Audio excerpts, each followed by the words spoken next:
Ось вечірній Київ. Наш офіс. Понеділок, вечір. Ви знаєте, ми звикли говорити понеділок день важкий. В країні війна, тож кожен день понеділок. Зараз звикли до того, що кожен такий день і кожен такий день і вечір. І сьогодні 12-й. 12-й вечір нашої боротьби, нашого захисту. Ми всі на місцях, всі працюємо, кожен там, де повинен. Я у Києві, моя команда зі мною. Тероборона на місцях, військові на позиціях, наші герої, лікарі, рятувальники, транспортники, дипломати, журналісти. Усі. Усі ми воюємо. Усі ми робимо внесок у нашу перемогу, яка обов'язково буде. Силою зброї та силою нашої армії, силою слова і нашої дипломатії, і силою духа, яку мають і перша, і друга, і кожен з нас. Погляньте сьогодні на нашу країну. Чаплинка, Мелітополь, Токмак, Новотроїцький, Херсон, Старобільськ. Всюди люди захищали себе, хоч у них і немає там зброї. Але це наші люди, і тому зброя у них є. У них є хоробрість, гідність, а отже і здатність вийти і сказати: я тут, це моє, і я не віддам це, своє місто, свою громаду, свою Україну. Кожен українець, кожна українка, які вчора, сьогодні і завтра протестуватимуть проти окупантів-героїв. Ми кричимо на окупантів разом з вами. Ми стоїмо на площах і на вулицях разом з вами. Ми не боїмося разом з вами, коли окупанти відкривають вогонь та намагаються всіх розігнати. Ви не відступаєте. Ми не відступаємо. А той, хто повторював «ми один народ», точно не розраховував на таку потужну реакцію. На півдні нашої країни розгорнувся такий національний рух, такий потужний прояв українськості, який там, на вулицях і на площах ми ніколи ще не бачили, і який для Росії як страшний сон. Вони забули, що ми не боїмося автозаків і кийків, не боїмося танків, не боїмося кулеметів, коли на нашому боці головне правда, як зараз. Маріуполь і Харків, Чернігів і Суми, Одеса і Київ, Миколаїв, Житомир і Коростень, Овруч і багато інших міст. Ми знаємо, ненависть, яку ворог приніс з обстрілами і бомбами у наші прекрасні міста, не залишиться там.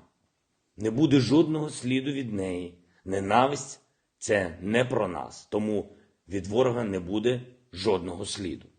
Ми усе відбудуємо.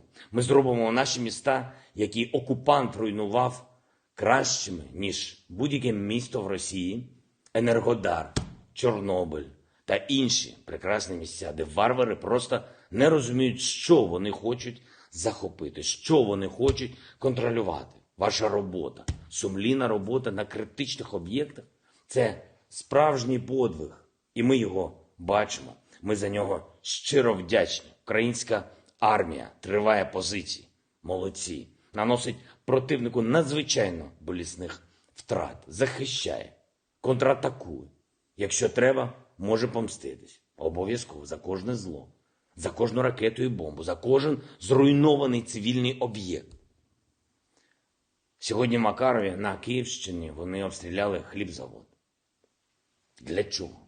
Старий хлібзавод. Вдумайтесь. Стріляти в хлібзавод. Ким треба бути, щоб таке робити? А щоб зруйнувати ще одну церкву в Житомирській області. Церкву Різдва Пресвятої Богородиці, побудовану у 1862 році. Це нелюди. Була домовленість про гуманітарні коридори. Чи спрацювала вона? Замість неї спрацювали російські танки. Російські гради, російські міни. Вони навіть замінували дорогу, яку погоджували для підвезення продуктів і ліків для людей, для дітей у Маріуполь. Вони знищують навіть автобуси, які мають вивозити людей. Але при цьому вони роблять так, щоб відкрився невеличкий коридор на окуповану територію, на кілька десятків людей. Не так у Росію, як до пропагандистів, прямо до них, на телекамери. Мовляв, ось хто рятує, ось вони. Просто цинізм, просто пропаганда, нічого більше. Жодного гуманітарного сенсу. Сьогодні відбувся вже третій раунд переговорів в Білорусі. Хотілося б сказати третій і фінальний, але ми реалісти, тому ми будемо говорити, будемо наполягати на переговорах, поки не знайдемо спосіб сказати нашому народу: ось як ми прийдемо до миру. Саме до миру. Маємо усвідомлювати, що кожен день боротьби, кожен день спротиву створюють для нас кращі умови, сильну позицію, щоб гарантувати наше майбутнє.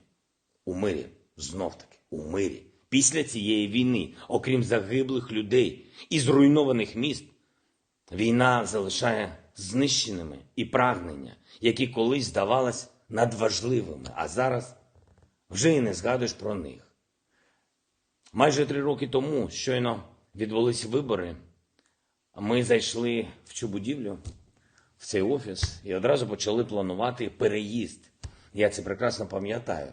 Я мріяв переїхати з Банкової разом з урядом і парламентом, щоб розвантажити центр Києва і загалом переїхати у сучасний прозорий офіс, як і належить прогресивній, демократичній, європейській країні. Тепер я скажу одне. Я залишаюсь тут, залишаюсь у Києві, на Банковій, не ховаючись, і нікого не боюсь, стільки, скільки потрібно, щоб перемогти у цій нашій вітчизняній війні. Сьогодні я підписав указ про відзначення державними нагородами України 96 українських героїв, наших військових, серед яких нагороджуються орденом Богдана Хмельницького 2-го ступеню, майор САК Олександр Олександрович, командир механізованого батальйону, який вступив у бій з батальйонною тактичною групою ворога і переміг завдяки раціональному підходу до ведення бою і нестандартній тактиці. Капітан Селівакін Ростислав Олександрович, командир механізованого батальйону, який успішно боровся з переважаючими силами противника, звільняючи українські міста і села на Сумщині. Нагороджується орденом Богдана Хмельницького 3-го ступеня лейтенант Лозовий Ігор Сергійович, діючий у складі групи, зупинив колону ворожої техніки у кількості близько 150 одиниць, яка рухалась у напрямку траси Житомир-Київ. Знищено. Лейтенант Потуремець Віталій Вікторович у бою проявив зразкову мужність та холоднокровність, знищуючи колону техніки противника поблизу міста Київ. Був поранений. Нагороджується орденом за мужність 3-го ступеню майстер-сержант, командир автомобільного взводу Барилюк Валентин Вікторович. Завдяки його хоробрим діям і особистій рішучості танковий підрозділ вчасно отримав пальне і вийшов з оточення дорогою, знищуючи ворога. Всі 96 наших героїв, як ці 5. Наша вдячність всім військовим. Наша вдячність Збройним сил України. Наша вдячність безмежна. Слава Україні!